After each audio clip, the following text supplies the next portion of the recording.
اب بتاؤ نا، جس بندے کے تصور میں جنت بھی ہو، جس بندے کے تصور میں دوزخ بھی ہو، وہ کیسے گناہ کرے گا؟ اس کی نماز کیسے قضا ہوگی؟ وہ حرام کام کیسے کرے گا؟ مگر آج ہمارے ذہنوں سے یہ تصور ختم ہوتا جا رہا ہے، بلکہ آج تو حال یہ ہے کہ اس طرح کی باتیں کرو تو لوگ کہتے ہیں یار یہ مولانا صاحب کو کیا ہو گیا، یہ کیوں ڈرانے والی باتیں کر رہے ہیں، یہ کیوں دوزخ کی باتیں کر رہے ہیں؟ سنو، روایت میں آتا ہے لوگ مل کر بیٹھیں پھر اپنی مجلس میں جنت اور دوزخ کا تذکرہ نہ کریں تو فرشتے کہتے ہیں یہ لوگ دو عظیم چیزوں یعنی جنت و دوزخ سے غافل ہو گئے۔ آج ہماری کون سی محفل ہے جس میں یہ بات ہوتی ہے؟ ہماری تو بات ہوتی ہے امریکہ میں کیا ہو رہا ہے، یورپ میں کیا ہو رہا ہے، گھومنے کدھر چلنا ہے، کھانے کدھر چلنا ہے، آج کل موبائل کون سا آیا ہے، کرکٹ میچ کے کیا حالات ہیں، سیاست کے کیا معاملات ہیں۔ Nobody talk about آخرہ، کسی کو فکر ہی نہیں ہے کہ مرنا ہے۔ ہم بتائیں نا، ہماری محفل میں کبھی موت کا ذکر ہوتا ہے، قبر کا ذکر ہوتا ہے، مرنے کے بعد ہوگا کیا؟ اس طرح کی کوئی ایک دوست بات بھی کرتے لوگ کہتے ہیں یار کیوں مرنے کی بات کر رہے ہیں، کتنا عجیب معاملہ ہے۔ مجھے ایک بات بتائیے، ماشاءاللہ یہاں پڑھے لکھے لوگ بھی موجود ہوں گے، میں ایک لاجیکلی سوال کرتا ہوں، مجھے بتائیں وہ کون سی حقیقت ہے، وہ کون سی ریئلٹی ہے جو دنیا کا ہر مذہب مانتا ہے؟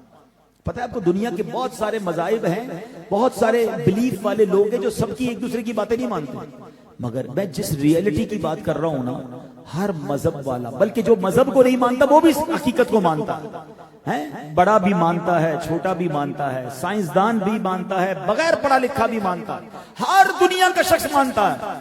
اور وہ ایک حقیقت کیا ہے؟ موت۔ سب کو پتا ہے کہ مرنا ہے، کوئی انکار نہیں کرتا کہ میں مروں گا نہیں، یا فلاں قوم نہیں مرے گی۔ Everybody knows very well we have to die، ہم سب کو مرنا ہے، مگر کمال دیکھیں مرنے پر بات کوئی نہیں کرتا۔ آپ کو کوٹ غلام محمد والوں کا کراچی جانے کا پلان بن جائے کہ 15 دن بعد کراچی جانا، اب 15 دن روزانہ کراچی کی باتیں ہوں گی کہ یار کراچی کا موسم کیسا ہے، حالات ٹھیک ہے کہ نہیں، بس کون سی لوں، اچھا ادھر کہاں ٹھہروں، کھانا کون سا اچھا ہے، حالانکہ ابھی 15 دن بعد جانا ہے، ہو سکتا ہے نہ بھی جائیں۔ کسی کا لاہور کا پلان بن جائے، کسی کا دبئی کا پلان، دنیا کے جس ملک کا جس علاقے کا سوچتے ہیں آپ جانے کا، بات کرنا شروع کر دیتے ہیں، بعض اوقات جاتے ہیں بعض اوقات نہیں جاتے، ایسا ہی ہے۔ ہم سب کو پتا ہے کہ مرنا ہے، مگر کوئی بھی مرنے پر بات نہیں کرتا، کوئی بھی آخرت پر بات نہیں کرتا، کوئی بھی قبر پر بات نہیں کرتا۔ آپ سمجھ رہے ہیں شیطان کی پلاننگ دیکھیں، ہمیں موت پر بات کرنے کی بھی جو ہے نا ہمیں دور کر دیا اس سے۔ بات کریں گے تو تیاری کریں گے نا، بات کریں گے تو خوف آئے گا، بات کریں گے تو توبہ کریں گے، ان کو بات ہی نہیں کرنے دینی۔ نہ قبر پر بات کرنے دیتا ہے، نہ محشر پر بات کرنے دیتا ہے، نہ جنت پر بات ہوتی ہے، نہ دوزخ پر بات ہوتی ہے۔ بات ہوتی ہے تو فقط جینے پر بات ہوتی ہے، کمانے پر بات ہوتی ہے، عیش و عشرت پر بات ہوتی ہے، گھر بنانا ہے اس پر بات۔ حضرت داؤد علیہ دور کے پاس سے گزرے، آگ جل رہی تھی، یہ دیکھ کر آپ کو جہنم کی یاد آ گئی، جہنم کی آگ یاد آ گئی، دل گھبرا گیا۔ اب کیا ہوا؟ بے چین ہو گئے، تڑپ گئے۔ قریب تھا کہ اتنا گھبرا کر لرز رہے تھے کہ جوڑ جوڑ جدا ہو جاتا۔ گرمی کے دنوں میں جب دھوپ آتی تھی، حضرت داؤد علیہ السلام کہتے اے اللہ پاک، ہم تیرے بنائے ہوئے سورج کی گرمی برداشت نہیں کر سکتے، اے اللہ جہنم کی گرمی کیسے برداشت کر سکتے؟ یہ اللہ کے نبی کی باتیں ہیں، یہ ان کا خوف خدا ہے جو گارنٹیڈ بخشے ہوئے ہیں۔ ہمارے یہاں کوئی بھی ایسا بندہ نہیں مجھ سمیت جس کو یہ پتا ہو کہ میری بخشش ہو گئی کہ نہیں۔ We have no guarantee. ہم تمنا تو کرتے ہیں مگر گارنٹی تو نہیں ہے نا۔ مگر کبھی اس بات نے بے چین کیا کہ میرا قبر میں کیا ہوگا، محشر کے دن کیسے پیش ہوں گا، کبھی جنت اور دوزخ کے بارے میں سوچا ہم نے؟ اے میرے پیارے اسلامی بھائیوں، سرکار دو عالم علیہ الصلوۃ والسلام کا آپ نے خطبہ سنا کہ اے لوگوں دو عظیم چیزیں مت بھولنا، جنت اور دوزخ۔ اس کا مطلب کیا ہے کہ پیارے آقا کی خطبات میں خوف خدا کے خطبے بھی ہوتے تھے، خوف خدا کے موضوع اور بیانات ہوتے تھے۔ اور آج اگر کسی کو کوئی مبلغ، آج میں بیان کر رہا ہوں نا، ہو سکتا ہے شیطان کسی کے کان میں ڈال رہا ہو کہ یار اتنا دور سے آئے ہیں، ہم تو ان کو سننے آئے تھے، آتے ہی ڈرانا شروع کر دیا، آتے ہی جہنم کی بات کر دی، آتے ہی مرنے کی بات کر دی۔ یہ نبیوں کا طریقہ ہے. میں آج آپ کو قرآن سے ثابت کروں گا کہ ڈرانا، بس لوگوں کو سمجھانا، یہ انبیاء کا طریقہ ہے، یہ قرآن کا اسلوب ہے. اے میرے پیارے اسلامی بھائیوں، یہ نبی پاک کی سنت مبارک ہے. اب سنیے میں قرآن سے کیا پیش کرنے جا رہا ہوں. اللہ کریم عز و جل نے اپنے حبیب علیہ الصلوۃ والسلام کو فرمایا قم فانذر. کیا فرمایا؟ ترجمہ کنز العرفان، کھڑے ہو جاؤ پھر ڈر سناؤ. اللہ اکبر. بخاری شریف کی حدیث پاک کے مطابق یہ آیت کریمہ اظہار نبوت کے بعد بالکل ابتدائی دور میں نازل ہوئی ہے. یعنی اسلام کا پیغام شروع کرنے کا وقت آیا تو اللہ نے کیا فرمایا؟ کھڑے ہو جاؤ اے محبوب، ڈر سناؤ. سبحان اللہ. تو پتا چلا کہ تبلیغ دین کا بنیادی ترین اگر کوئی جز ہے، تبلیغ دین کی بیسک ہے، وہ لوگوں کو اللہ سے ڈرانا ہے، خوف خدا دلانا ہے، آخرت کی یاد دلانا ہے. اے میرے پیارے اسلامی بھائیوں، اب آئیے قرآن مجید فرقان حمید کیسی کتاب ہے؟ راہ ہدایت ہے، راہ نجات ہے. کروڑوں لوگوں کو جس سے ہدایت مل چکی ہے، رہتی دنیا کے لیے مشعل راہ ہے. قرآن کیوں آیا ہے؟ خود اب قرآن کیا بیان کرتا ہے؟ What is the reason? قرآن کے نازل ہونے کا سبب کیا ہے؟ اللہ کریم قرآن مجید میں فرماتا ہے وَكَذَلِكَ أَوْحَيْنَا إِلَيْكَ قُرْآنًا عَرَبِيًّا لِتُنذِرَ أُمَّ الْقُرَىٰ وَمَنْ حَوْلَهَا. 25واں پارہ ہے، سورہ شورى ہے، آیت نمبر 7 ہے. اللہ ارشاد فرماتا ہے اور یوں ہی ہم نے تمہاری طرف عربی قرآن کی وحی بھیجی تاکہ تم مرکزی شہر اور اس کے ارد گرد رہنے والوں کو ڈر سناؤ. تو پتا چلا قرآن نازل کس لیے ہوا ہے؟ تاکہ اس کے ذریعے لوگوں کے دلوں میں ڈر پیدا ہو. اللہ اکبر. اب ذرا اس آیت کو ذہن میں رکھیے گا. اب میں آپ سے سوال کروں گا، قرآن کتاب ہدایت ہے اور نازل کیوں ہوا ہے؟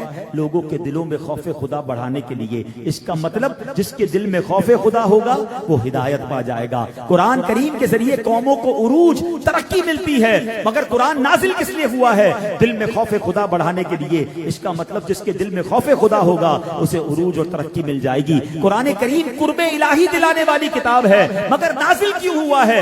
خوف خدا بڑھانے کے لیے. جس کے دل میں خوف خدا بڑھے گا وہ سبحان اللہ اللہ کا قرب پا جائے گا. قرآن کریم شفاعت فرمانے والا ہے. قرآن کریم سے جو برکتیں ملتی ہیں، اگر بندہ خوف خدا حاصل کر لے تو قرب الہی بھی ملے گا، ترقی بھی ملے گی، شفاعت بھی ہو جائے گی، عروج بھی مل جائے گا. تو پتا چلا کہ قرآن کے نازل ہونے کا سبب جو ہے وہ قرآن پاک خود فرماتا ہے کہ لوگوں کو اللہ کا خوف دلانا ہے. اے میرے پیارے اسلامی بھائیوں، اب نبی پاک علیہ الصلوۃ والسلام کی دنیا میں تشریف آوری کا ایک مقصد سن لیجئے. پیارے آقا مبعوث کیے گئے ہیں نا، واٹ از دا ریزن؟ اب سنیے. اللہ قرآن پاک میں ارشاد فرماتا ہے لِيَكُونَ لِلْعَالَمِينَ نَذِيرًا. ترجمہ کنز العرفان، تاکہ وہ تمام جہان والوں کو ڈر سنانے والا ہو. معلوم ہوا کہ میرے آقا اس دنیا میں نذیر بھی بن کر تشریف لائے ہیں. یقیناً آپ بشیر بھی ہیں، آپ رحمت للعالمین بھی ہیں، آپ خاتم النبیین بھی ہیں. مگر ہم یہ باتیں سن کر جھومتے رہتے ہیں، مگر یہ کیوں بھول جاتے ہیں کہ آپ نذیر بھی ہیں، آپ ڈر سنانے والے بھی ہیں. اللہ اکبر. اے میرے پیارے اسلامی بھائیوں، ایک دن نبی پاک علیہ الصلوۃ والسلام جہنم کا ذکر فرما رہے تھے. بیان کرتے کرتے میرے آقا نے اس سے پناہ مانگی. اس دوران آپ علیہ السلام نے اپنا چہرہ مبارک ایک طرف کو پھیر لیا. بات کرتے کرتے چہرہ پھیر لیا، پھر ہماری طرف رخ کیا، پھر جہنم سے پناہ مانگی، پھر چہرہ پھیر لیا، تیسری بار جہنم سے پناہ مانگی، پھر چہرہ پھیر لیا.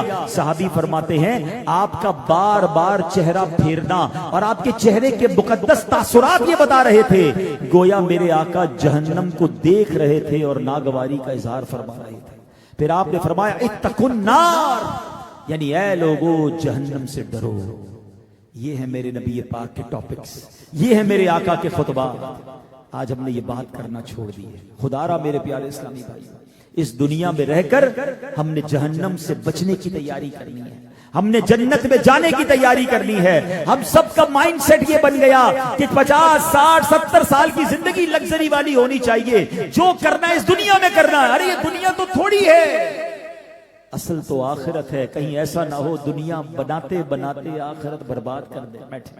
میں آپ کو ایک ایگزامپل کے ذریعے سمجھاتا ہوں. میں آج ایک آفر کر دوں اگر کوٹ غلام محمد میں، کہ کون ہے کہ جو اس بات پر راضی ہو کہ اس کو 1 سال ایک محل میں رکھا جائے گا، دنیا کے بہترین کھانے کھلائے جائیں گے، دنیا کے بہترین لباس اس کو دیے جائیں گے، مگر اس کے بعد 50 سال جیل میں رکھا جائے گا اور روز کوڑے مارے جائیں گے. جو یہ آفر قبول کرتا ہے آ جائے. کون عقل مند قبول کرے گا کہ یار 1 سال کے عیش کے بعد 50 سال کی سزا؟ کوئی نہیں کرے گا نا. کاش یہ بات سمجھ آ جائے کہ دنیا کے عیش کے چکر میں جو آخرت برباد کر رہے ہیں نا، یہ 1 اور 50 کا ریشیو بھی بہت تھوڑا ہے. مجھے بتائیں کتنے سال جئیں گے؟ پاکستان میں اوسطاً عمر کیا ہے؟ 60 سال، 70 سال. ماں باپ کی دعا لگ گئی تو 100 سال. پھر تو مرنا ہے نا. کہاں جائیں گے؟ قبر میں جائیں گے. کتنے سال رہیں گے؟ حضرت آدم علیہ السلام سے لے کر آج تک لوگ قبر میں جا رہے ہیں، سب قبر میں ہیں. ہم بھی جائیں گے، پتہ نہیں کتنے 100 سال رہیں گے، کتنے 1000 سال رہیں گے. اس کا مطلب دنیا کے 70-80 سال اور قبر کے ہو سکتا ہے 700 800 1000 سال، 2000 سال. اچھی تو صرف قبر ہے نا. پھر قیامت کا 50,000 سال کا دن، پھر اللہ نہ کرے جہنم میں جانا پڑ گیا. تو کمپیئر تو کریں کہ 50 60 سال 70 سال کی زندگی کی اہمیت ہے یا آخرت کی اہمیت ہے. مگر کوئی تیاری کرنے کے لیے تیار نہیں ہے، کوئی سوچتا بھی نہیں ہے. خدا را آج میرے آقا کے فرامین سنا رہا ہوں، آپ کو قرآن کی آیتیں سنا رہا ہوں کہ ڈریے. ہاں میں آج اپنے آپ کو بھی اور آپ کو بھی قرآن اور حدیث کے ذریعے ڈرانے آیا ہوں کہ تیاری کیجئے آخرت کی. جہنم میں نہیں جانا ہم نے، سرکار کے غلاموں کے لیے جنت بنی ہے.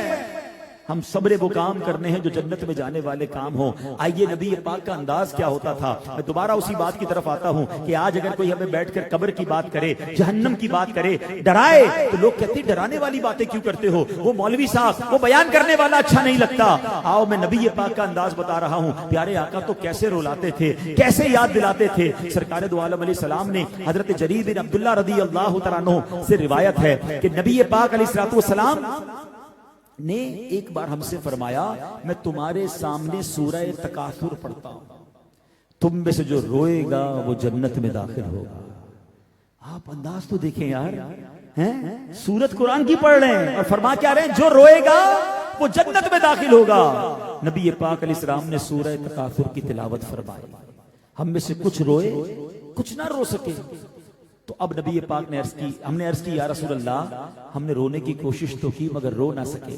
نبی پاک علیہ السلام نے فرمایا میں دوبارہ پڑھتا ہوں، جو روئے گا اس کے لیے جنت ہوگی اور جو نہ رو سکے وہ رونے کی سی شکل ہی بنا لے. ہائے ہائے، میرے آقا تو خود بھی روتے تھے، صحابہ کو بھی رلاتے تھے. یہ سارے جنتی لوگ تھے. مگر یہ کیسی محفلیں تھی. آج ہمارے کوئی بیان کرتے کرتے رو پڑے، ہمیں رونے والی بات کرے، کہتے ہیں یہ رلاتے ہیں، یہ تو جناب ڈراتے ہیں. ارے میں تو نبی پاک کا طریقہ آج بیان کرنے آیا ہوں. اور جب میں نے یہ روایت پڑھی تو میں نے سوچا کیوں نہ اس سنت کو ادا کرتے ہوئے آج ہم بھی سورہ تکاثر سن لیتے ہیں. آئیے میں آپ کے سامنے سورہ تکاثر پڑھتا ہوں، آپ بھی کوشش کریں آنسو بہانے کی. کیا محفل ہوگی جس محفل میں نبی پاک نے صحابہ کو کہا تھا کہ میں تمہارے سامنے سورہ تکاثر پڑھتا ہوں، جو روئے گا وہ بخشا جائے گا، جو نہ رو سکے وہ رونے والی شکل بنا لے. اللہ کرے کہ اس مبارک محفل کا صدقہ نصیب ہو جائے اور ہماری بھی بخشش ہو جائے. اللہ کریم قرآن مجید میں ارشاد فرماتا ہے، اور واقعی سورہ تکاثر قرآن پاک کی صرف 8 آیتیں ہیں. اگر ان 8 آیتوں کو ہم سمجھ جائیں تو زندگی کا فلسفہ سمجھ آ جاتا ہے. آج ہم جس طرح دنیا میں غرق ہو گئے ہیں، فقط سورہ تکاثر کو سمجھ جائیں تو یہ دنیا کی محبت دل سے نکل سکتی ہے. آئیے غور سے سورہ تکاثر سنیں، پھر اس کا ترجمہ بھی پڑھوں گا. اللہ کریم قرآن مجید میں ارشاد فرماتا ہے، بسم اللہ الرحمن الرحیم، الہاکم التکاثر حتی زرتم المقابر کلا سوف تعلمون ثم کلا سوف تعلمون کلا لو تعلمون علم الیقین لترون الجحیم ثم لترونها عین الیقین ثم لتسألن یومئذ عن النعیم.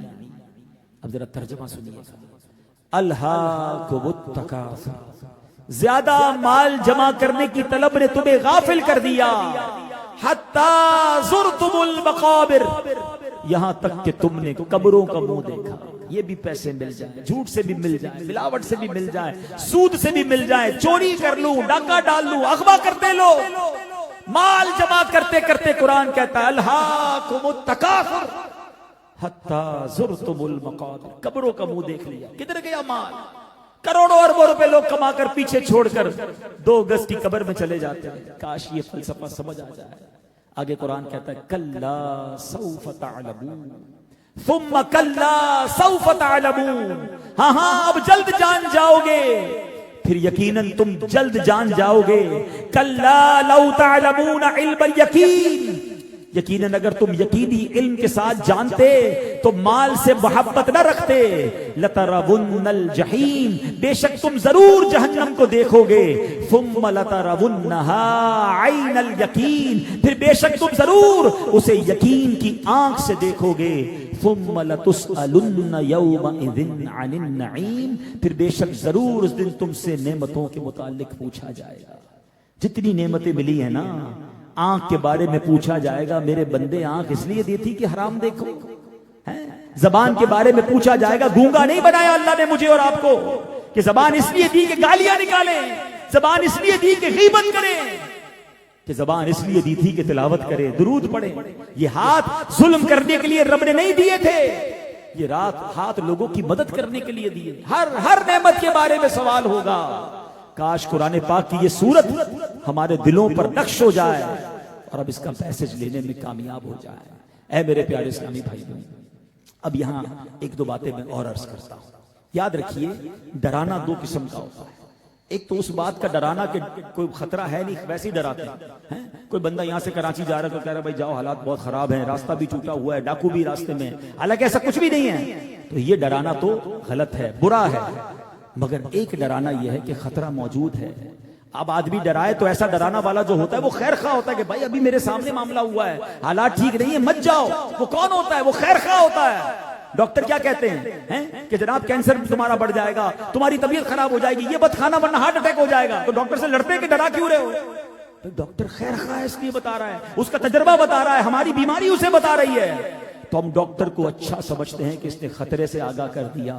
کاش ہم اس میرے اسلامی بھائی کو، اس مبلغ کو، اس عالم کو بھی اچھا سمجھیں جو ہمیں سمجھا رہا ہے، ہمیں ڈرا رہا ہے، ہمیں بتا رہا ہے کہ یہ راستہ اچھا نہیں ہے. تو اے میرے پیارے اسلامی بھائیوں، اس کو خیر خواہ سمجھیں. انبیاء نے ڈرایا، صحابہ نے ڈرایا، اولیاء نے سمجھایا، اور یہی قرآن کا انداز ہے. اے میرے پیارے اسلامی بھائیوں، قرآن کے ذریعے آج یہ جانتے ہیں کہ ڈرانا تو سنت انبیاء ہے. اب ذرا سنتے جائیے گا. حضرت اللہ کے نبی حضرت نوح علیہ السلام تشریف لائے. آپ نے لوگوں کو کیا کہا؟ انی لکم رسول امین فاتقوا اللہ واطیعون، بے شک میں تمہارے لیے ایک امانت دار رسول ہوں، تو اللہ سے ڈرو، میری اطاعت کرو. دو قسم کے گروہ بن گئے، کچھ لوگ نہیں ڈرے، کچھ ڈر گئے، کچھ ایمان لائے. اب ایسا سیلاب آیا، دنیا میں اتنا بڑا سیلاب کبھی نہیں آیا تھا. حضرت نوح کی ساری قوم غرق ہو گئی. جو ڈر کر ایمان لے آئے 80 لوگوں کو اللہ نے بچا لیا. قوم عاد کی طرف حضرت ہود علیہ السلام آئے. آپ نے کیا کہا؟ انی لکم رسول امین فاتقوا اللہ واطیعون، بے شک میں تمہارے لیے ایک امانت دار رسول ہوں، اللہ سے ڈرو، میری اطاعت کرو. قوم دو حصوں میں بٹ گئی. کچھ لوگ تو اللہ سے ڈر گئے، ایمان لے آئے، باقی نہیں ڈرے بلکہ الٹا اعتراض کرنے لگے. ان نہ ڈرنے والوں پر قرآن کیا کہتا ہے؟ کیا ہوا؟ اللہ پاک نے سخت زناٹے دار آندھی کا عذاب بھیجا. جو ڈرنے والے تھے محفوظ ہو گئے، اعتراض کرنے والے سب کے سب ہلاک و برباد ہو گئے. حضرت لوط علیہ السلام تشریف لائے. قرآن کہتا ہے اپنی قوم کو انہوں نے کیا کہا؟ فاتقوا اللہ واطیعون، اللہ سے ڈرو، میری اطاعت کرو. جنہوں نے بات سنی، ڈر گئے، ایمان لے آئے، وہ بچ گئے. جو نہیں ڈرے، اعتراض کرنے لگے، اللہ نے حضرت جبریل امین کو بھیجا. کیا ہوا قوم لوط کے ساتھ؟ جبریل امین نے اپنے پروں پر اس پوری قوم کو اٹھایا اور اٹھا کر پتھر پر پٹک دیا اور پتھروں کی بارش ہوئی. ساری قوم لوط ہلاک ہو گئی. ایکا والے تھے، ان کی طرف حضرت شعیب علیہ السلام کو اللہ نے بھیجا. قرآن میں موجود ہے. اپنی قوم کو کیا کہا؟ فاتقوا اللہ واطیعون، تو اللہ سے ڈرو، میری اطاعت کرو. ڈرنے والے جو تھے وہ ڈر گئے، ایمان لے آئے. اعتراض کرنے والے اعتراض کرنے لگ گئے. عذاب ہوا اور عذاب ایسا آیا کہ سارے کے سارے بچ گئے. تو پتا چلا کہ دو قسم کے لوگ شروع سے چلے آ رہے ہیں. جو ڈر جاتے ہیں، جو توبہ کر لیتے ہیں، جو ایمان لے آتے ہیں، جو اللہ کی طرف آ جاتے ہیں، وہ بچ جاتے ہیں. جو نہیں ڈرتے، جو بے باک ہو جاتے ہیں. آج کل لوگ عجیب عجیب بات کرتے ہیں، یار آخرت میں دیکھیں گے، قیامت کی ماد اللہ قیامت میں دیکھ لیں گے. اتنی بے باکی آ گئی ہے کہ اگر کوئی کسی کے پیسے کھا جائے اور وہ بیچارہ مظلوم کہے کہ دیکھو دے دو ورنہ قیامت کے دن لوں گا، کہتا ہے قیامت میں گریبان پکڑ لینا. یعنی قیامت کو بھی ہلکا جان لیا. یاد رکھیے یہ بعض اوقات کفریہ کلمات تک ہو جاتے ہیں. کبھی ایسی بات نہ کریں، آخرت کو ہلکا نہ جانیں. اب ہمارے حضرت عثمان غنی رضی اللہ عنہ کے بارے میں آتا ہے، مجھے بتاؤ آپ ذوالنورین ہیں، قطعی جنتی ہیں، کئی بار نبی پاک سے جنت خریدی ہے، مگر خوف خدا کا عالم کیا تھا؟ قبرستان جاتے تھے نا، قبر کو دیکھتے تھے، اتنا روتے تھے، اتنا روتے تھے، آپ کی داڑھی آنسوؤں سے تر ہو جاتی۔ کسی نے پوچھا حضور آپ محشر کی بات پر، جہنم کی بات پر اتنا نہیں روتے، مگر قبر کو دیکھ کر بڑا روتے ہیں، اس کی کیا وجہ ہے؟ ذوالنورین ہیں، پکے جنتی ہیں، مگر پتہ ہے کیا کہتے ہیں؟ کہتے ہیں قبر ہی پہلی منزل ہے، جو ادھر پاس ہو گیا ادھر کامیاب ہو گیا آگے بھی کامیاب ہو جائے گا، جو ادھر پکڑا گیا وہ آگے بھی پھنس جائے گا۔ یہ کون کہہ رہا ہے؟ جن کی قبر جنت کا باغ ہے۔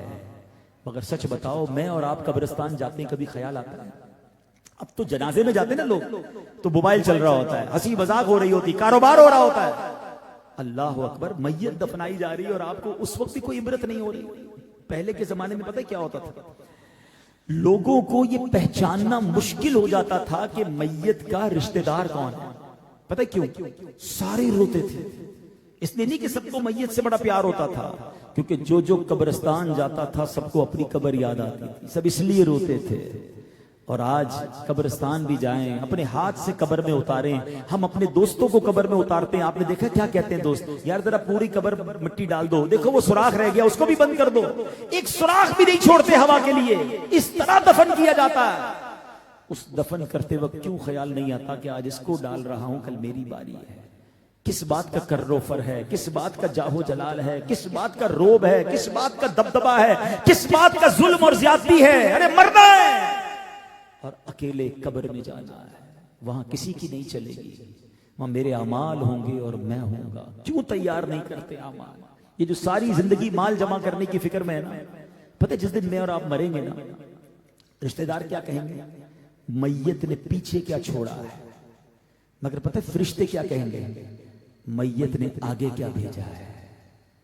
فیصلہ کر لیں، پیچھے چھوڑنے کی فکر کرنی ہے یا آگے بھیجنے کی فکر کرنی ہے۔ مبارک ہو جو 5 وقت نماز پڑھتے ہیں، مبارک ہو جو روز تلاوت کرتے ہیں، مبارک ہو جو صدقہ خیرات کرتے ہیں، مبارک ہو جو پوری زکوٰۃ دیتے ہیں، یہ آگے بھیج رہے ہیں آپ۔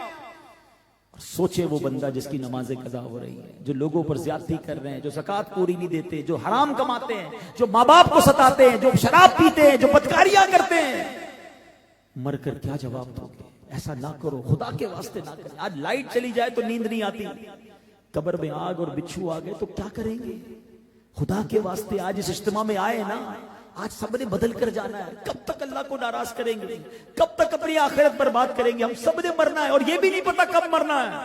ہو سکتا ہے آج کی رات میری آپ میں سے کسی کی آخری رات ہو، توبہ میں تاخیر نہ کریں۔ آج آ گئے ہیں نا، یہ خدا کی قسم اللہ نے مہربانی کی ہے، مجھ پر بھی کی ہے، آپ پر بھی کی ہے، کہ اللہ نے سارے کام چھڑوا کر اپنے اور اپنے حبیب کے ذکر کے اس اجتماع میں بلا لیا ہے۔ ہم کچھ اور کرنے جمع نہیں ہوئے، اللہ کو یاد کرنے جمع ہوئے ہیں۔ اگر آج بھی بدل کر نہیں جاؤ گے تو پھر کب جاؤ گے؟ اگر آج بھی توبہ نہیں کرو گے تو پھر کب توبہ کرو گے؟ میں آپ کو قرآن پڑھ پڑھ کر سنا رہا ہوں۔ اور ایک بات یاد رکھیے گا، انسان کی فطرت ہے کہ 2 چیزیں ہماری فطرت میں موجود ہیں، امید اور خوف۔ امید سے بہت تھوڑے لوگ مانتے ہیں۔ مثال کے طور پہ اگر ڈاکٹر کے پاس جائیں، ڈاکٹر کہے بھائی سیب کھاؤ بڑا اچھا ہوتا ہے، فلاں دوائی کھا لو، پھل کھا لو، صحت کے لیے اچھی ہے، کم لوگ استعمال کرتے ہیں۔ لیکن اگر ڈاکٹر ڈرا دے کہ یہ کھاؤ گے تو مر جاؤ گے، یہ کھاؤ گے تو کینسر ہو جائے گا، ڈر سے رک جاتے ہیں۔ تو ہماری فطرت میں خوف سے سمجھنا زیادہ آسان ہے۔ تو اس لیے قرآن کا انداز یہ ہے، انبیاء کا انداز یہ ہے، صحابہ کا انداز یہ ہے۔ تو اے میرے پیارے اسلامی بھائیو، بس آج نیت کر لیں، آج ڈر جائیں، آج توبہ کر لیں، آج رک جائیں۔ رکی تو صحیح نا، احساس تو کریں کہ کیا کر رہا ہوں۔ کوئی 30 سال کا بیٹھا ہے، کوئی 40 سال کا بیٹھا ہے، کوئی 50 سال کا بیٹھا ہے، کوئی 60 سال کا میرا بھائی بیٹھا ہے، کتنا جیوں گا میں؟ اب جانے کی باری ہے۔ کتنے چلے گئے میرے جاننے والے، ہم میں سے کئی ایسے ہوں گے کہ ہم سے چھوٹی عمر والے دنیا سے جا چکے ہیں۔ آج میں اپنے بھائی افتخار بھائی کے گھر پر گیا اور انہوں نے بتایا میرا چھوٹا بھائی تھا، وہ دنیا سے چلا گیا۔ تو اگر مجھ سے چھوٹی عمر والا جا سکتا ہے تو میں بھی جانے والا ہوں نا، آج نہیں تو کل، کل نہیں تو پرسوں جانے کی باری آنے والی ہے۔ تو پھر توبہ میں تاخیر کیوں ہے؟ پھر انتظار کیوں کر رہے ہو؟ یاد رکھیے، کوئی میسج نہیں آئے گا موبائل پر، آتا ہے نا کمپنی کی طرف سے میسج، ڈیٹا ختم ہونے والا ہے، تاریخ پوری ہونے والی ہے، پیسے ڈلوا لو ورنہ موبائل بند ہو جائے گا، آتا ہے نا۔ زندگی میں کوئی میسج نہیں آئے گا کہ 2 دن رہ گئے توبہ کر لو، آج آخری دن ہے سجدہ کر لو، نہیں۔ تھوڑی دیر پہلے بھی بندے کو پتہ نہیں ہوتا کہ اگلے منٹ میرا انتقال ہونے والا ہے. آگاہ اپنی موت سے کوئی بشر نہیں، آگاہ اپنی موت سے کوئی بشر نہیں. سامان 100 برس کا ہے، پل کی خبر نہیں. سچی توبہ کر لے، اللہ سے معافی مانگ لے. اللہ بڑا کریم ہے، یقین کرے وہ بڑا کریم ہے. وہ توبہ کرنے والے کی توبہ قبول فرماتا ہے. دنیا میں تو کسی کو 2-4 بار ستاؤ تو وہ نمبر بھی بلاک کر دیتا ہے، دوستی بھی ختم کر دیتا ہے، ارے ماں باپ بھی گھر سے نکال دیتے ہیں. پنجابی شاعر کہتے ہیں نا، ایک گناہ میرے ماں پیو ویکھن مینوں عمری منہ نہ لاوے. ایک گناہ میرے ماں پیو ویکھن مینوں عمری منہ نہ لاوے. لکھ گناہ میرا مالک ویکھے وہ پھر بھی پردے پاوے. رحمت دا دریا الہی ہر دم وگدا تیرا، جے قطرہ بخشے مینوں کم بڑھ جاوے میرا. عدل کرے تے تھر تھر کمبن اچھیا شاہ. اگر انصاف ہوا تو مارے جائیں گے. ہم عدل و انصاف کے تو قابل ہی نہیں، ہم سب کو پہلے ہی پتا ہے گناہ زیادہ ہے. عدل کرے تے تھر تھر کمبن اچھیاں شانہ والے، فضل کرے تے بخشے جا سکے میں ورگے ہوں کالے. آؤ اپنے رب سے دوستی کر لیں. ارے یقین مانو وہ اپنی ہماری ماں سے کئی گنا زیادہ چاہنے والا ہے. ایک بار آنکھوں سے آنسو بہ نکلیں، ایک بار سچے دل سے اس سے توبہ کر لیں، وہ کیسی کا دعا توبہ قبول فرماتا ہے. اے میرے پیارے اسلامی بھائیوں، حدیث پاک میں آتا ہے میرے آقا علیہ السلام فرماتے ہیں کہ قیامت کے دن سب آنکھیں رونے والی ہوں گی مگر 3 آنکھیں نہیں روئیں گی. فرمایا ان میں ایک آنکھ وہ بھی فرمائی جو اللہ پاک کے خوف سے روئے گی. یعنی جو آنکھ خوف خدا سے روتی ہے وہ قیامت کے دن نہیں روئے گی. نبی پاک علیہ الصلوۃ والسلام نے فرمایا، اے پیارے آقا نے یہ آیت تلاوت فرمائی، وقودها الناس والحجارہ، جس کا ترجمہ ہے جس کا ایندھن آدمی اور پتھر ہیں. آقا فرماتے ہیں جہنم کی آگ 1000 سال تک بھڑکائی گئی تو سرخ ہو گئی، پھر 1000 سال تک بھڑکائی گئی تو سفید ہو گئی، پھر 1000 سال تک بھڑکائی گئی تو سیاہ ہو گئی، اب نری سیاہ ہے اور یہ کبھی بھی نہیں بجھے گی. یہ سن کر ایک حبشی رونے لگا. حضرت جبریل تشریف لائے، پوچھا یہ کون ہے؟ نبی پاک علیہ السلام نے فرمایا یہ حبشہ میں کا رہنے والا ہے.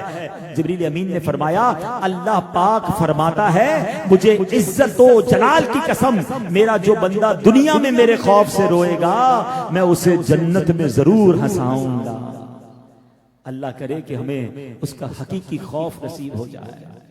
میرے عشق بہتے رہیں کاش ہر دم، میرے عشق بہتے رہیں کاش ہر دم، تیرے خوف سے یا خدا یا الہی، تیرے خوف سے یا خدا یا الہی، میرا ہر عمل بس تیرے واسطے ہو کر اخلاص ایسا عطا یا الہی، کر اخلاص ایسا عطا یا الہی. خدایا برے خاتمے سے بچانا، خدایا برے خاتمے سے بچانا. پڑھوں کلمہ جب نکلے دم یا الہی، پڑھوں کلمہ جب نکلے دم یا الہی. بس میرے پیارے اسلامی بھائی، آج آئے ہیں نا اجتماع میں، اللہ سے دوستی کر لیں، اللہ کو راضی کر لیں. بہت ہو گئے گناہ، بڑی ہو گئی خطائیں، بڑی کر لی نماز قضا، بہت حرام لوگوں نے کما لیا. شراب پینے والا شراب سے توبہ کر لے، بدکاری کرنے والا بدکاری سے توبہ کر لے، جھوٹ بولنے والا جھوٹ سے توبہ کر لے، غیبت کرنے والا غیبت سے توبہ کر لے، ماں باپ کو ستانے والا راضی کر لے اپنے ماں باپ کو. جس نے بہنوں کا حق کھایا ہے، وراثت کھا لی ہے، بہنوں کا حق دے دو، یتیموں کا مال اسے لوٹا دو. ہم سب نے مرنا ہے، کچھ بھی ساتھ نہیں جائے گا. اللہ ناراض ہو گیا تو مارے جائیں گے، پکڑے جائیں گے. بہت کمزور ہیں ہم تو جب سرما لگاتے ہیں تو ہاتھ کانپ رہا ہوتا ہے، کہیں آنکھ میں زخم نہ لگ جائے، سلائی زور سے نہ لگ جائے. کان صاف کرتے وقت اگر وہ ڈنڈی تیز لگے تو درد ہو جاتا ہے. ارے جس کے کان اتنے کمزور ہوں، جس کی آنکھیں اتنی کمزور ہوں، ارے پیر میں کانٹا چبھ جائے تو چیخ نکل جاتی ہے. اتنے نازک بدن والے کی قبر میں اگر سانپ آ گیا، بچھو آ گئے، آگ جلا دی گئی، حدیثوں میں آتا ہے جس سے اللہ ناراض ہوا اس کی قبر کو ایسے قبر بندے کو دبائے گی کہ اس کی پسلیاں ٹوٹ پھوٹ کر ایک دوسرے میں پیوست ہو جائیں گی. کیسے سہیں گے؟ ہم نہیں سہ سکیں گے، کچھ بھی نہیں سہ سکیں گے، بڑے کمزور ہیں. اللہ سے سچی توبہ کر لیں. آج آ گئے نا، اللہ سے عرض کریں اللہ ہو گئے گناہ، اے اللہ کر لی خطائیں معاف کر دے. اللہ میں گناہگار ہوں، مانتا ہوں، مولا مجھے آج معاف کر دے. اے اللہ تجھ سے وعدہ کرتا ہوں اب گناہ نہیں کروں گا، مجھے معاف کر دے. اے اللہ میں کمزور ہوں، مجھے معاف کر دے. اے اللہ مجھے شیطان نے بہکا دیا تھا، مجھے معاف کر دے. اے اللہ پوری نمازیں پڑھوں گا، اے اللہ مجھے معاف کر دے. اے اللہ اپنی آنکھوں کو گناہوں سے بچاؤں گا، اے پروردگار معاف کر دے. اے اللہ ان کانوں کو حرام سے بچاؤں گا، بس مولا معاف کر دے. اگر تو نے معاف نہ کیا تو کس کے دربار پر جاؤں گا؟ میرے مولا مجھے معاف کر دے. اے اللہ تجھے نبی پاک کا واسطہ، اے اللہ مجھے معاف کر دے. اے اللہ کمزور ہوں، پہلے بھی توبہ کی، شیطان مجھے کھینچ کر گناہوں کی طرف لے گیا. اے اللہ آج معافی بھی مانگتا ہوں، مدد بھی مانگتا ہوں. اے اللہ مدد کر دے، سچی توبہ دے دے. اے اللہ میں تیری قسم نیک بننا چاہتا ہوں. اے اللہ میں تیری قسم سدھرنا چاہتا ہوں. میں گناہوں کے دلدل میں غرق نہیں ہونا چاہتا. اے اللہ میں اپنی قبر و آخرت کو برباد نہیں کرنا چاہتا. اے اللہ میں یہ بھی جانتا ہوں ان قریب مرنے والا ہوں. اے اللہ ہمت بھی دے دے. اے اللہ طاقت بھی دے دے، شیطان کے مقابلے کی قوت بھی دے دے.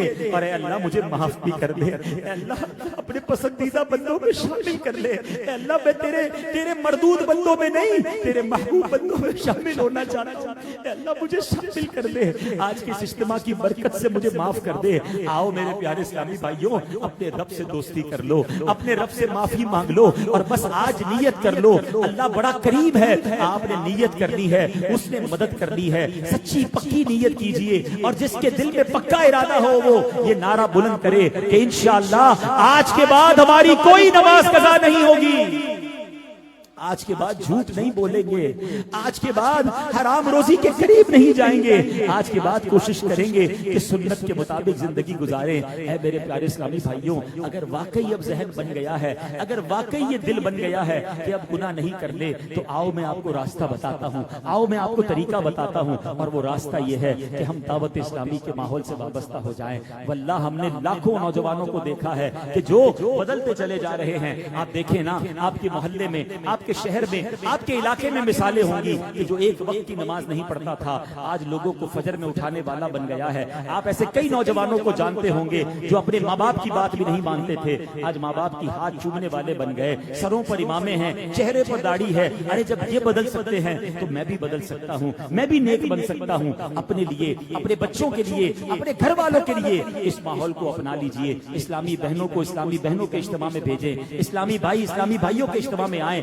بچوں کو دعوت اسلامی کے مدارس اور جامعات میں داخل کریں، دعوت اسلامی کے قافلوں میں سفر کریں. میڈیا دیکھنا ہے، چینل دیکھنا ہے تو کوئی اور چینل نہیں، اپنی فیملی کے ساتھ بیٹھ کر مدنی چینل دیکھیں. انشاءاللہ گھر والوں کا دل بھی بدلنے لگے گا، ہم سب نیک راستے پر آ جائیں گے. بس ایک تو نیت کرنی ہے اور دوسرا اس ماحول سے وابستہ ہو جانا ہے. آج تو ماشاءاللہ کوٹ غلام محمد میں ہزاروں کی تعداد میں عاشقان رسول آئے ہیں، لیکن ایسا نہ ہو کہ بس آج آئے ہیں اور اگلی جمعرات اجتماع میں نہ ہو، بلکہ آپ جہاں جہاں سے آئے ہیں یہ بھی نیت کریں کہ اب انشاءاللہ ہر جمعرات اپنے شہر میں ہونے والے دعوت اسلامی کے اجتماع میں شرکت کریں گے۔ میں رب کریم سے دعا کرتا ہوں، اے اللہ ہمارا کام توبہ کرنا ہے، اے اللہ ہمارا کام نیت کرنا ہے، اے قوت والے مالک، اے طاقت والے مولا، ہمیں قوت عطا فرما، ہمیں سچی توبہ عطا فرما، اور آج ہم نے جو نیتیں کی ہیں ہمیں ان پر استقامت عطا فرما۔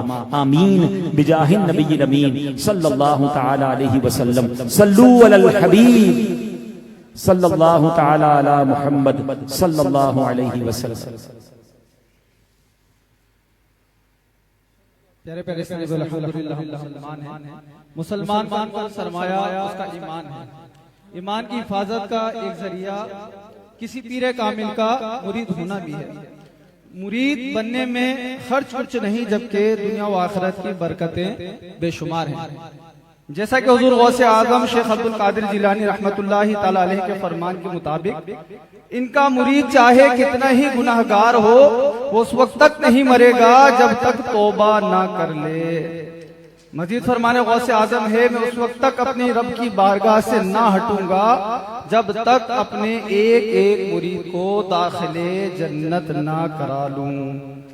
الحمدللہ ہمارے درمیان رکن شورا حاجی عبدالحبیب اتاری دامت برکاتہ العالیہ تشریف فرما ہے۔ یہ امیر اہل سنت حضرت علامہ مولانا محمد الیاس اتار قادری دامت برکاتہ العالیہ کا مرید بنانے کے مجاز ہیں۔ امیر اہل سنت سرکار غوث اعظم کے سلسلے میں مرید بناتے ہیں۔ مرید و طالبین کے لیے شجرہ قادریہ شائع کیا گیا ہے۔ میں رکن شورا کی خدمت عرض کروں گا کہ ہمیں توبہ بھی کروا دیں اور سلسلہ عالیہ قادریہ میں امیر اہل سنت دامت برکاتہ العالیہ کا مرید بھی بنا لیں۔ میرے وہ اسلامی بھائی جو مرید ہونا چاہیں، جس طرح میں کہتا جاؤں دہراتے جائیں۔ بسم اللہ الرحمن الرحیم، الصلاۃ والسلام علیک یا رسول اللہ وعلی آلک واصحابک یا حبیب اللہ، لا الہ الا اللہ محمد الرسول اللہ صلی اللہ تعالی علیہ وسلم۔ توبہ کرتا ہوں میں اپنے تمام پچھلے گناہوں سے اور آئندہ اللہ اور رسول کی نافرمانی نہیں کروں گا۔ مرید ہوتا ہوں میں امیر اہل سنت کا اور ان کے ذریعے سرکار بغداد حضور غوث پاک شیخ عبد القادر جیلانی رحمت اللہ تعالی علیہ کا۔ یا اللہ پاک مجھے سلسلہ قادریہ میں قبول فرما اور اس سلسلے کی برکتیں ہم سب کو نصیب فرما۔ صلاۃ والسلام علیک یا نبی اللہ وعلی آلک واصحابک یا نور اللہ۔ پیارے پیارے اسلامی بھائیوں، دعوت اسلامی کے ہر جمعرات کو ہونے والے اجتماع میں کچھ درود پڑھائے جاتے ہیں، کچھ دعائیں پڑھائی جاتی ہیں۔ بڑی مبارک درود اور دعائیں ہیں، آئیے مل کر پڑھتے ہیں۔ بزرگوں نے فرمایا جو شخص ہر شب جمعہ اور جمعرات کی درمیانی رات یہ درود پاک پابندی سے کم از کم ایک مرتبہ پڑھے، موت کے وقت سرکار مدینہ صلی اللہ علیہ وسلم کی زیارت کرے گا، اور قبر میں داخل ہوتے وقت بھی یہاں تک کہ وہ دیکھے گا کہ سرکار مدینہ علیہ الصلوۃ والسلام اسے قبر میں اپنے رحمت بھرے ہاتھوں سے اتار رہے ہیں۔ آئیے مل کر پڑھ لیتے ہیں۔ اللہم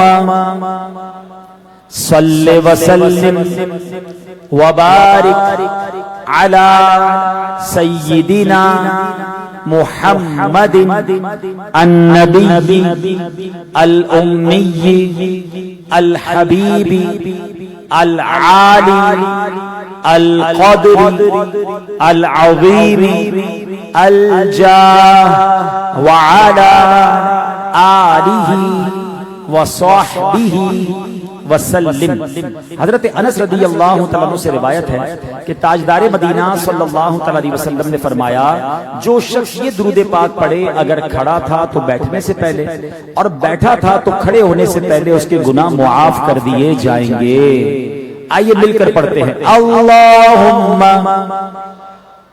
صلی علی سیدنا و مولانا محمد وعلی آلہ وسلم۔ جو یہ درود پاک پڑھتا ہے اس پر رحمت کے 70 دروازے کھول دیے جاتے ہیں۔ آئیے مل کر پڑھتے ہیں صلی اللہ علی محمد۔ علامہ احمد سعدی رحمت اللہ تعالی بعض بزرگوں کے حوالے سے لکھتے ہیں اس درود شریف کو ایک بار پڑھنے سے 6 لاکھ درود شریف پڑھنے کا ثواب ملتا ہے۔ آئیے مل کر پڑھ لیتے ہیں اللہم صلی علی سیدنا محمد عدد ما فی علم اللہ صلاة دائمة بدوام ملک اللہ۔ ایک دن ایک شخص آیا تو نبی پاک علیہ السلام نے اسے اپنے اور صدیق اکبر رضی اللہ عنہ کے درمیان بٹھا دیا۔ اس سے صحابہ کرام کو بڑی حیرت ہوئی کہ یہ کون بڑے مرتبے والا شخص ہے۔ جب وہ چلا گیا تو نبی پاک علیہ السلام نے فرمایا یہ جب مجھ پر درود پاک پڑھتا ہے تو یوں پڑھتا ہے۔ آئیے ہم بھی پڑھ لیتے ہیں اللہم صلی علی محمد کما تحب وَتَرْضَى لَهُ۔ شافع امم علیہ السلام کا عظمت والا فرمان ہے جو شخص یوں درود پاک پڑھے اس کے لیے میری شفاعت واجب ہو جاتی ہے۔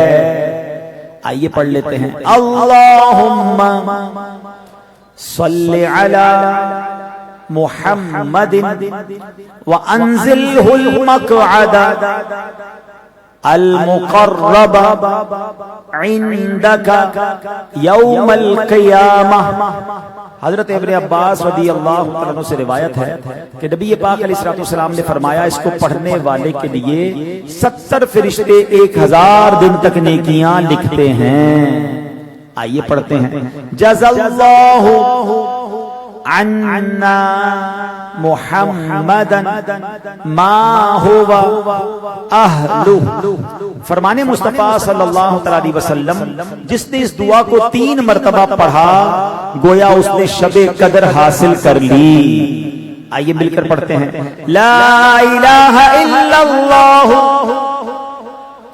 الحلیم الکریم سبحان اللہ رب السماوات السبع ورب العرش العظیم لا الہ الا اللہ الحلیم الکریم سبحان اللہ رب السماوات السبع ورب العرش العظیم لا الہ الا اللہ الحلیم الکریم سبحان اللہ رب السماوات السبع ورب العرش العظیم۔